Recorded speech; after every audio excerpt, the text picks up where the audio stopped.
Hello, it's me, Rabbi Sol, with Rabbinical reflections for you all. I come from Temple Sons of Bitches here in Great Neck, New York. Shut up and pay attention to me. Shalom Dammit! This is Rabbi Sol Solomon with a Rabbinical reflection for the week of June 11th, 2017. Once again, we have an opportunity to celebrate one of the most glorious attractions in New York, and indeed the entire world. No, not college girls in spring dresses. I'm talking about the Broadway Theater. Within half a square mile, dozens of the most brilliant playwrights, composers, actors, designers, dialect coaches, these happy few create lasting memories that straddle a magnificent line between art and entertainment.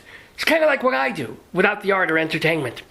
Because I love Broadway, when it isn't too self-indulgent, patronizing, boring, or stupid, every year I celebrate the arrival of the Tony Awards. Not because this actress is better than that one, but as an excuse to thank all the artists who contribute to the Great White Way, even the black ones. More importantly, as a rabbi, I like to find the Jewishness, the Yiddishkeit in the Tony nominations. Back in the day, Broadway was Jewish. You had more Yids schlepping to the Morosco Theater than came to Ma'ariv services. Behind the scenes, too. Nearly all the classic musicals were Jew-composed. Feigelas, too, but mostly Feigela Jews. And the producers, the directors, the writers, David Merrick, Arthur Miller, Frank Lesser, Neil Simon, Eugene O'Neill's accountant, all had a hand in building the Broadway we know today. So, when I skim over the 2016-17 season Tony nominees, I look for my people, and when I find them, I kvell. For example, Kevin Kline, still a matinee idol, still a comedy master, as proved by his performance in Noel Coward's Present Laughter. Kline's mama was a Roman Catholic, and he was raised in that faith, but his papa was Jewish, so I like to think the part of him that's stooping Phoebe Cates is circumcised. More tricky is the star of Natasha Pierre and the Great Comet of 1812. Josh Groban, a pop idol in his own right, would have been Jewish if his father had more taste. Instead, Papa married a shiksa and converted to Episcopalianism, which turned his son from a Heb to a dweeb. Still, there's footage of a teenage Josh playing Tevye in a high school production of Fiddler on the Roof, so the boy's not all bad. Disappointingly, Kevin Kline aside, all the other lead actors and actresses in plays are jaw-droppingly goyish. I mean, if Chris Cooper had a baby with Laura Linney, it would be so white it could hide in a box of Q-tips. The news isn't much better in musicals. Christian Borle, Christine Ebersole. Who's next? Crucifixia Smith? However, we do have one ringer, and she's a humdinger, Bette Midler. She's taken Broadway by storm in a revival of Hello, Dolly. Now, it's never stated in either The Matchmaker or Hello, Dolly that Dolly Levi is Jewish, but come on. If it swims like a duck and quacks like a duck and it complains about the thinness of the local deli's corned beef sandwiches, it's a Jewish duck. Especially since Dolly, which is a shoo-in for Best Revival, was written by Jerry Herman and the equally Jewish Michael Stewart, FKA Myron Stewart Rubin, if you please. And I do please. The other two musical revivals up for Tonys, Miss Saigon, written by Boublil and Schomburg, which is the French equivalent of Goldstein and Cohen, and The Great Falsettos by William Finn. That show opens with a song called Four Jews in a Room Bitching and ends with a bar mitzvah. So if you take away the AIDS, the infidelity, the spousal abuse, the fags, and the death, it's the perfect Jewish family musical. And let's not forget the Yidlach making new musicals too. Benj Pasek is nominated for co-writing the acclaimed Dear Evan Hansen. Pasek also wrote songs in the almost Oscar-winning La La Land. In fact, one tune did win an Oscar, and in Pasik's acceptance speech, he name-checked a Jewish community center in Philadelphia. Meanwhile, the writers of Come From Away are married couple Irene Sankoff and David Hein. They're so tribal, they wrote one play called Mitzvah and a musical called My Mother's Lesbian Jewish Wiccan Wedding. And I thought I was Mitch McConnell's worst nightmare. The book for Groundhog Day was penned by someone who wouldn't eat a hog, Danny Rubin. Or at least he shouldn't eat a hog. And the director of the aforementioned Natasha Pierre and the whatever is Rachel Chavkin, who calls herself culturally Jewish even though she wasn't bat mitzvahed. It's okay, Rachel. There's always time.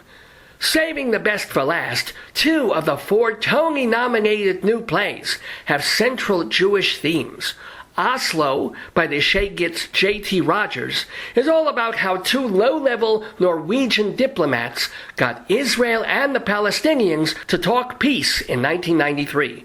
We all know how that worked out, but the play manages to humanize everybody, amazingly, without making a false moral equivalency between Palestinian terrorism and Jewish self-protection.